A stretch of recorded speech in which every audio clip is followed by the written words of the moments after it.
ഈശോ മിശിഹായ്ക്ക് സ്തുതിയായിരിക്കട്ടെ. പ്രിയ കൂട്ടുകാരെ, ഈ മാസത്തിലെ ദിവസങ്ങൾ പരിഹാരത്തിൻ്റെയും അനുതാപത്തിൻ്റെയും പ്രായശ്ചിത്തത്തിൻ്റെയും ഒക്കെ ദിവസങ്ങളാണല്ലോ നോമ്പുകാലം. എല്ലാവരും മല കയറാനും കുരിശിൻ്റെ വഴി നടത്താനും ഭയങ്കര തീക്ഷ്ണത കാണിക്കുന്ന ദിവസമാണ്. ഞാൻ എൻ്റെ അസുഖത്തിന് ശേഷം ഒരു 2.5 വർഷങ്ങൾക്ക് ശേഷം ആദ്യമായിട്ട് ഞാനിങ്ങനെ ഒരു യാത്ര ചെയ്യാനിടയായി. ഞങ്ങളുടെ ഇവിടെ അടുത്ത് തന്നെയുള്ള പരതമല, അവിടെ മാത്യൂസ് ബ്രദറിനെ നിങ്ങൾക്ക് പരിചയം കാണും. തളർന്ന മക്കളും റൂമിൽ ചടഞ്ഞുകൂടിയിരിക്കുന്നവരെയൊക്കെ പുറത്തു കൊണ്ടുവരാൻ വേണ്ടിയുള്ള കുറേ കാര്യങ്ങൾ ചെയ്യുന്ന ഒരു സഹോദരൻ, ചാക്ക് വസ്ത്രധാരി. ഈ മാത്യൂസ് എന്ന് പറയുന്ന സഹോദരൻ ഇവിടെ ഈ മലയുടെ മുകളിൽ കുറേ കാര്യങ്ങളൊക്കെ ചെയ്തു വെച്ചിട്ടുണ്ട്. കുരിശിൻ്റെ വഴി ഇപ്പോൾ നടത്താൻ വേണ്ടി അതും, പിന്നെ ഒരു ആരാധനാലയം പോലെ ഉണ്ടാക്കി വെച്ചിട്ടുണ്ട്. അതിൽ അടുത്ത് തന്നെ ആരാധനാലയം ആകും എന്ന് നമുക്ക് പ്രതീക്ഷിക്കാം. പിന്നെ കുറേ വീടുകളൊക്കെ തട്ടിക്കൂട്ടി വെച്ചിട്ടുണ്ട്. അതിവിടെ ആരോരുമില്ലാത്ത ഈ സംഘടനയിൽ പ്രവർത്തിക്കുന്ന ഓരോ മക്കൾക്കായിട്ട് മാത്യൂസ് ബ്രദർ ഇങ്ങനെ ഉണ്ടാക്കി വെച്ചിട്ടുണ്ട്. ഒരു മലയുടെ മുകളിലാണ്. ആരും തിരിഞ്ഞു നോക്കാത്ത ഒരു സ്ഥലമായിരുന്നു അത്. അങ്ങനത്തെ സ്ഥലങ്ങളല്ലേ ഇങ്ങനത്തെ പ്രവർത്തനങ്ങൾക്ക് കിട്ടുള്ളൂ. അപ്പം ഇദ്ദേഹത്തിൻ്റെ ഒരു കരവിരുത്, ദൈവം കൊടുത്തൊരു കൃപ, നാട്ടിലെ ആളുകളുടെ ആവശ്യമില്ലാത്ത എല്ലാ സാധനങ്ങളും ഇദ്ദേഹം പറക്കി കൂട്ടും. ശരിക്കും പറഞ്ഞാൽ ഒരു ആക്രിക്കാർ ചെയ്യുന്ന പോലെ ആവശ്യമില്ലാത്ത എല്ലാം എടുത്ത് കൊണ്ടുവന്ന് ഇതുപോലെ അവിടെ ഇവിടെയും ഒരാളുടെ ഗേറ്റാണ് ഇപ്പോൾ ഈ ജനലിയായിട്ട് കാണുന്നത്. എന്നിട്ട് മാത്യൂസ് ബ്രദർ പറയുന്നത് ഇതൊരു ജനലിയാണ്, ഇപ്പോൾ ഇത് ഹിൽ വ്യൂ ആണെന്ന്. അങ്ങനെ ഓരോ പേരുകളിട്ട് അങ്ങനെ സ്വർഗതുല്യമാക്കി ഓരോ കൊച്ചു വീടുകൾ ഉണ്ടാക്കി വെച്ചിട്ടുണ്ട്. വീടുകൾ എന്ന് പറഞ്ഞാൽ എല്ലാം ഓസി കിട്ടുന്നതാണ് കേട്ടോ. ഓരോരുത്തരുടെ കയ്യിൽ നിന്ന് അവർക്ക് വേണ്ടാത്ത സാധനങ്ങളൊക്കെ പറക്കി കൂട്ടി അങ്ങനെ ഒരു വീട്, ടൈൽസ് പൊട്ടിയതൊക്കെ എടുത്ത് കൊണ്ടുവരും. അങ്ങനെ അത് കൂട്ടി വയ്ക്കുമ്പോൾ നല്ല ഭംഗിയുള്ള ഡിസൈനായി മാറും. അതങ്ങനെ മാറിയില്ലെങ്കിൽ ഈ സഹോദരൻ അത് അങ്ങനെ മാറ്റിയെടുക്കും. പിന്നെ ഇഷ്ടിക കൊണ്ടാണ് ചുമരുന്നത് നിങ്ങൾ വിചാരിക്കും. അത് ഇഷ്ടിക ഒന്നല്ല, അതങ്ങനെ കുറേ വകുപ്പുണ്ട്. എനിക്ക് പറഞ്ഞു തരാനൊന്നും അറിയില്ല. എവിടെയൊക്കെ ആവശ്യമില്ലാതെ കിടക്കുന്ന സാധനങ്ങളുണ്ടോ ഈ മാത്യൂസ് ബ്രദർ അവിടെ ഓടിയെത്തും. അതൊക്കെ വാരിക്കൂട്ടി ഇതിങ്ങനെ രൂപപ്പെടുത്തി ആരോരുമില്ലാത്ത മക്കൾക്ക് ഉണ്ടാക്കി കൊടുക്കുകയാണ്. ഇത് ഒരു നോർത്ത് ഇന്ത്യയിലത്തെ ഒരു ഫാദറാണ് കേട്ടോ. പ്രിയ കൂട്ടുകാരെ, ഞാൻ ഇങ്ങനെയൊരു യാത്രയൊന്നും പ്ലാൻ ചെയ്തതല്ല. പിന്നെ ഇവർ വാഹനം കൊണ്ട് മുറ്റത്ത് വന്നു. ഞാൻ പറഞ്ഞു ഞാൻ വരാം, എപ്പം മടങ്ങിപ്പോകും എന്ന്. ചിലപ്പോൾ പകുതി വഴിയിൽ വെച്ച് എനിക്ക് മടങ്ങിപ്പോകേണ്ടി വരും. ഒരിക്കൽ അങ്ങനെ ഉണ്ടായിട്ടുണ്ട്. അപ്പോൾ ഞാൻ എന്തായാലും പ്രാർത്ഥിച്ച് ഒരുങ്ങി അവരുടെ വാഹനത്തിൽ ഈ മലമുകളിൽ വന്നു. ഒരു വലിയ അതിശയമാണ്. ഇപ്പോൾ നമ്മൾ പീഡാസഹനങ്ങൾ ധ്യാനിക്കുകയും നമ്മൾ സഹനങ്ങൾ ഏറ്റെടുക്കുകയും ചെയ്യുന്നൊരു കാലഘട്ടമാണല്ലോ. ഇതാണ് ആരാധനാലയമായിട്ട് ഈ സഹോദരൻ ഉണ്ടാക്കി വെച്ചിരിക്കുന്നത്. സ്വസ്ഥമായിട്ടിരുന്ന് ഈശോയുടെ മുമ്പിൽ ആരാധിക്കാൻ. ഇപ്പോൾ ദിവ്യകാരുണ്യം ഇല്ല, അത് പിന്നെ നിയമപ്രകാരം സഭ കൊടുക്കും. ആ സമയത്ത് അത് ആരാധനാലയമായി മാറും. എന്തായാലും ഈ മലമ്പ്രദേശം, ഈ മലമുകളിൽ യാതൊരു അനക്കവുമില്ലാതിരുന്ന ഈ സ്ഥലത്ത് എങ്ങനെയെങ്കിലും നന്മ നിറഞ്ഞ മറിയമേ എന്ന ജപവും കരുണക്കൊന്തയും പ്രേക്ഷിത പ്രവർത്തനങ്ങളും ഒക്കെ ആയിട്ട് ഈ പ്രദേശത്തെ തന്നെ ദൈവീകമാക്കാൻ ഈ ഒരു വ്യക്തിത്വം ശ്രമിക്കുന്നുണ്ട്. എല്ലാം പൂർണ്ണതയിലായി എന്ന് നമ്മൾ പറയുന്നില്ല. ആരും പൂർണ്ണരല്ലല്ലോ. ഓരോരുത്തരെ കൊണ്ട് കഴിയുന്നത് ഓരോരുത്തർ ചെയ്യുകയാണ്. എല്ലാത്തിൻ്റെയും ലക്ഷ്യം സ്വർഗം എത്തിപ്പെടണം, സ്വർഗത്തിലെത്തണം. ഒപ്പം അനേകം ആത്മാക്കളെ രക്ഷിക്കാൻ ഈശോയോടൊപ്പം സഹിക്കണം. ഇത് മറ്റൊരു കുട്ടിയാണ് കേട്ടോ, വിശുദ്ധരാകാൻ വിളിക്കപ്പെട്ടവർ. ഈ കുട്ടിയുടെ അപ്പച്ചനാണിത്. ഇത് ഞാൻ പറയും, സ്വർഗം കയ്യിൽ വാങ്ങുന്നവരാണ് ഇങ്ങനെയുള്ള മക്കളെ നോക്കുന്നവർ. ഇത് ബിൻഡോയാണ്, നിങ്ങൾക്ക് പരിചയം ഉണ്ടാകും. എപ്പോഴും ചിരിയാണ്. ഇത് സനലാണ്. ഇവരുടെ വീൽ ചെയറിന് കുറേ പ്രത്യേകതകളൊക്കെ ഉണ്ട്. ഇവർ മല കയറുകയും ഇറങ്ങുകയും ഒക്കെ ചെയ്യും. ഇതെങ്ങനെയാണ് ഇവർ ചെയ്യണതെന്ന് എനിക്ക് അറിഞ്ഞുകൂടാ. ഞാനധികം ചിന്തിക്കാറില്ല. കാരണം അതെൻ്റെ ചിന്തയിൽ കൊള്ളുന്ന കാര്യങ്ങളല്ല ഇവിടെ നടക്കുന്നത്. അങ്ങനെ ഇവർ തന്നെ മല കയറുന്നു, ഇറങ്ങുന്നു, പിന്നെ ഒപ്പം സനൽ മൈക്കയിൽ പ്രാർത്ഥിക്കുന്നുണ്ട്. അപ്പോൾ നമുക്ക് ഇതിവിടെ കുട്ടിപ്പെട്ട ആളാണ്. ഇവരും കുരിശിൻ്റെ വഴി കാണട്ടെ, ഇവരും അറിയട്ടെ ഇതുപോലെയുള്ള കാര്യങ്ങളൊക്കെ ഉണ്ടെന്ന്. വളർന്നു വരുന്ന തലമുറ ഇങ്ങനെയുള്ള കാര്യങ്ങൾ അറിയണമല്ലോ. എന്നോട് ചോദിച്ചു ഇതെന്താണ് ഈ നടക്കുന്നത് എന്ന്. ഞാൻ പറഞ്ഞു നടക്കുന്നതൊക്കെ ഈശോയ്ക്ക് ഇഷ്ടമുള്ള കാര്യങ്ങളാണ്. അപ്പം നമ്മളും ഇങ്ങനെയൊക്കെ സഹായിക്കണം എന്നൊക്കെ പറഞ്ഞു കൊടുക്കാനായിട്ട് ഒരു മാർഗമാണ് ഇതൊക്കെ. അങ്ങനെ ഇവിടെ വന്ന് ഞാനിതൊക്കെ കണ്ടുതാ. ബിൻ്റെ പോണ പോക്ക് കണ്ടു. ദൈവമേ, എനിക്ക് പ്രഷർ കൂടാനായിട്ട് വേറെ ഒന്നും വേണ്ട. എൻ്റെ വിചാരം ഇതിപ്പോൾ വീഴുമെന്ന. പക്ഷെ വീഴുന്നില്ല. അത് ബിൻഡോൻ്റെ കൺട്രോളിലാണ് കാര്യങ്ങൾ. ബിൻഡോ ഇങ്ങനെ പോയിട്ട് മലയിറങ്ങാനാണ് പോണേ കുരിശിൻ്റെ വഴിക്ക്. ഇങ്ങനെയാണ് ഇവിടുത്തെ കാര്യങ്ങൾ. ചുറ്റും മലയാണ്. ബ്രദർ പറഞ്ഞ പോലെ നല്ല ഹിൽ വ്യൂ ആണ്. ഇങ്ങനെ ഇതിന് പേരൊക്കെ ഇടും. റിസോർട്ടാണ്, ഭയങ്കരമാണ് എന്നൊക്കെ പറയും. അത് കേട്ട് കഴിഞ്ഞാൽ ചിരി വരും.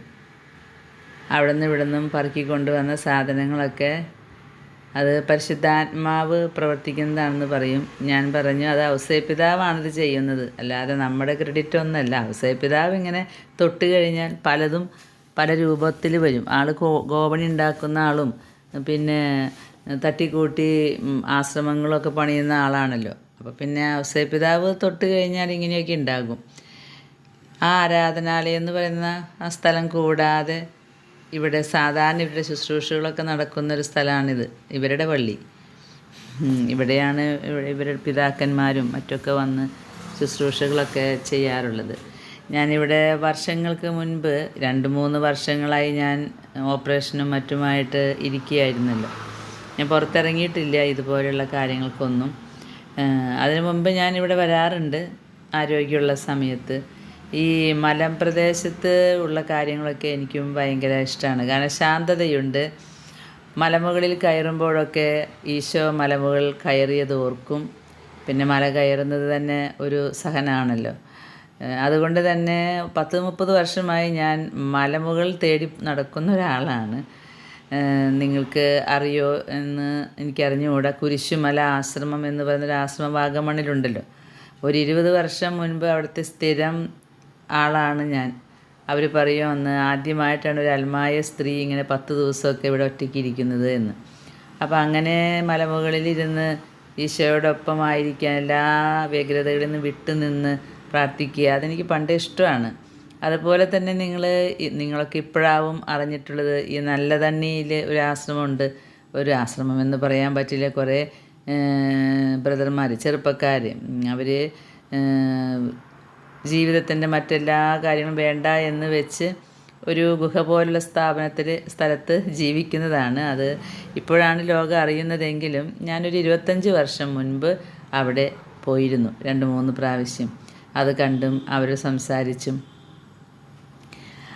അങ്ങനെയാണ് മല മുകളിൽ എത്തുമ്പോൾ. കുരിശുമലയിലൊക്കെ, വാഗമൺ കുരിശുമലയിലൊക്കെ ആ മൊട്ടക്കുന്നിൻ്റെ മുകളിലിരുന്ന് ആ കോടമഞ്ഞിൻ്റെ ഒപ്പം നമ്മളും ആകാശം ഒന്നായിട്ട് മാറുന്ന സമയം ഈശോയേ എന്ന് വിളിക്കുമ്പോൾ മറുപടി തരാറുണ്ട് ഈശോ. പരിശുദ്ധ അമ്മ മറുപടി തരാറുണ്ട്. ഇവിടെ ഇത് കാണുന്നത് നിങ്ങൾ ഈശോയുടെ 40 സഹനമാണത്രേ. നമ്മൾ കുരിശിൻ്റെ വഴിയിൽ 14 സ്ഥലമല്ലേ. ഇവിടെ ഒരു ഫാദറിൻ്റെ ഒരു കാഴ്ചപ്പാടാണത്. ഈശോ അനുഭവിച്ച സഹനങ്ങൾ. ഇതിങ്ങനെ 40 തൊട്ടാണ് ഞാൻ പോകുന്നത്. ഞാൻ ഇറങ്ങുകയാണല്ലോ. അപ്പോൾ അതുകൊണ്ട് ഈ സഹനങ്ങൾ അതെനിക്കൊരു പുതിയ അനുഭവമായിരുന്നു. കുറ്റവാളികളുടെ ഇടയിലുള്ള പരിഹാസം. കുരിശിൻ്റെ വഴിയല്ല കേട്ടോ, ഇത് സഹനമാണ്. കുടിക്കാൻ പുളിച്ച വീഞ്ഞു കൊടുത്തത്, അതൊരു സഹനം. അതുപോലെ പിന്നെ യേശുവിൻ്റെ ദാഹം, ആത്മാക്കൾക്കായുള്ള ദാഹം. പിന്നെ കുരിശിൻ്റെ ചുവട്ടിൽ യേശുവിൻ്റെ അമ്മ നിന്നപ്പോഴുള്ള വിഷമം.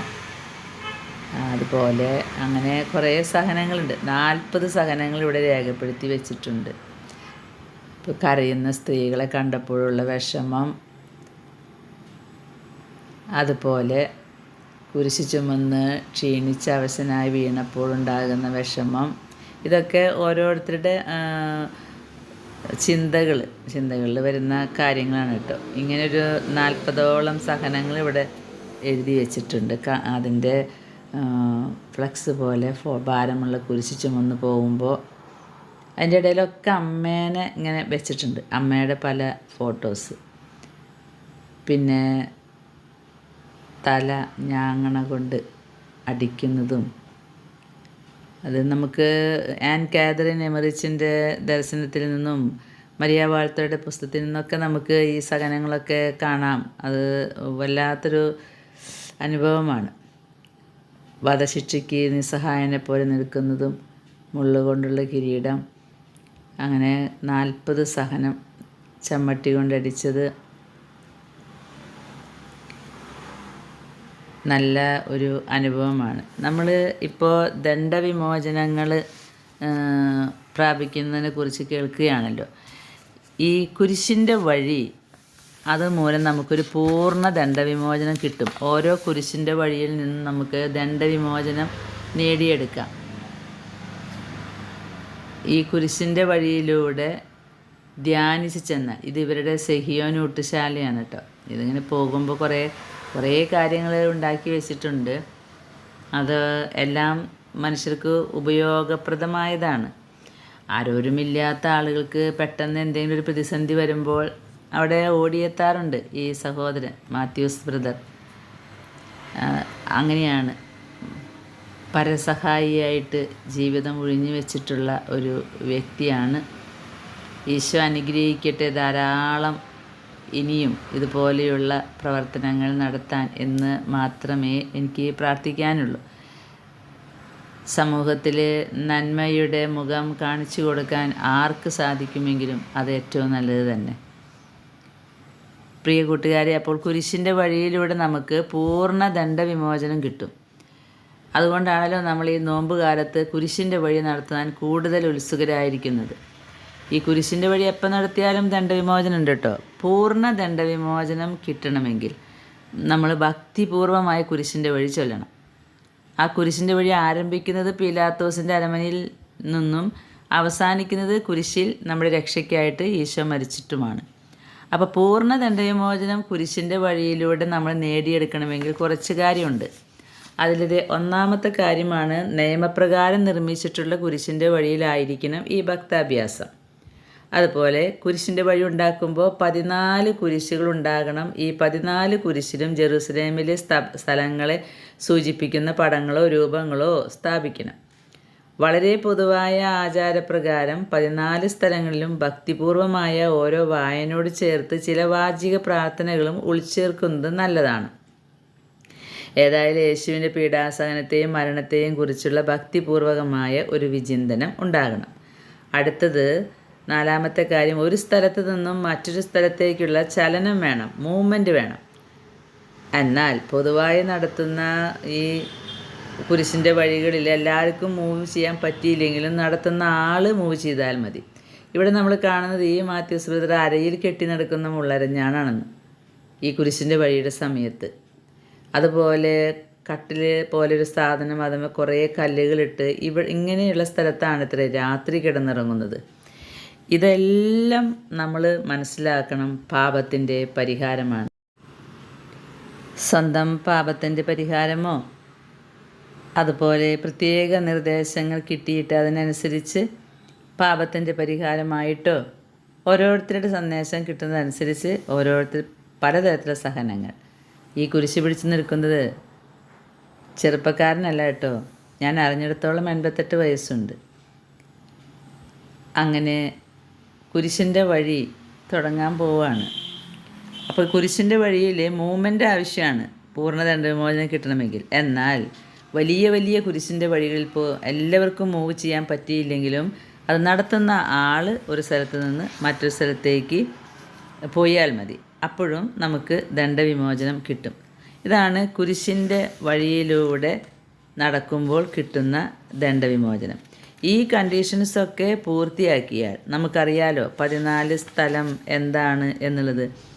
ആ 14 സ്ഥലങ്ങളും ഇതുപോലെ നിയമപ്രകാരം നിശ്ചയിച്ചിട്ടുള്ള സ്ഥലങ്ങളിൽ കൂടെ മൂവ് ചെയ്ത് ഈശോയുടെ പീഡകളെ ധ്യാനിച്ച് നമ്മൾ കുരിശിൻ്റെ വഴി നടത്തിയാൽ നമുക്ക് പൂർണ്ണ ദണ്ഡവിമോചനം നേടാം.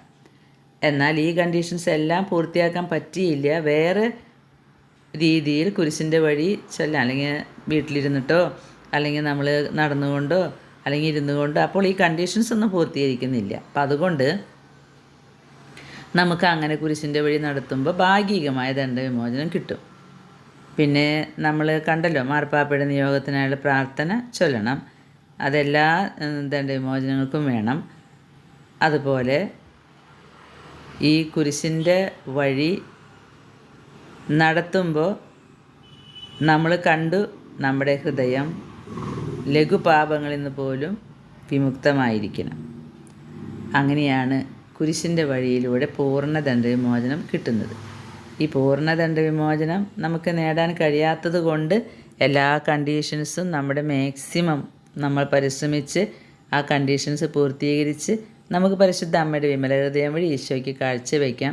ഈശോയുടെ കരുണയ്ക്കും നീതിക്കും അനുസരിച്ച് നമുക്ക് ഭാഗികമോ അതല്ലെങ്കിൽ അതിലും കുറച്ചും കൂടി കൂടുതലായിട്ടുള്ള ദണ്ഡവിമോചനങ്ങളോ ഒക്കെ നമ്മുടെ പരിഹാരത്തിൻ്റെ ത്ലാസിൽ ഈശോ കൊണ്ടുവന്ന് വയ്ക്കും മാലാഖ വഴി. അപ്പോൾ നമ്മൾ ചെയ്യേണ്ടത് ഇത്രയേ ഉള്ളൂ. നമ്മൾ പറ്റാവുന്നിടത്തോളം നമ്മുടെ ഹൃദയം നന്നാക്കി എളിമപ്പെട്ട് പറഞ്ഞ കാര്യങ്ങൾ ചെയ്യാൻ ശ്രമിക്കുക. മാനസാന്തരമാണ് ഏറ്റവും ആവശ്യം. ഇപ്പോൾ ഇവിടെ ഈ ബ്രദർ ഇതുപോലെ ഉരുണ്ടിട്ടാണ് ഓരോ കുരിശിൻ്റെ വഴിയിലും ഈശോയുടെ സഹനങ്ങൾ ഓർക്കുന്നത്. ഇത് കാണുമ്പോൾ നമുക്ക് വലിയ കുഴപ്പമില്ലാന്ന് തോന്നുമെങ്കിലും അത് വലിയ ബുദ്ധിമുട്ടുള്ളൊരു കാര്യമാണ് ഈ ചെയ്യുന്നത്.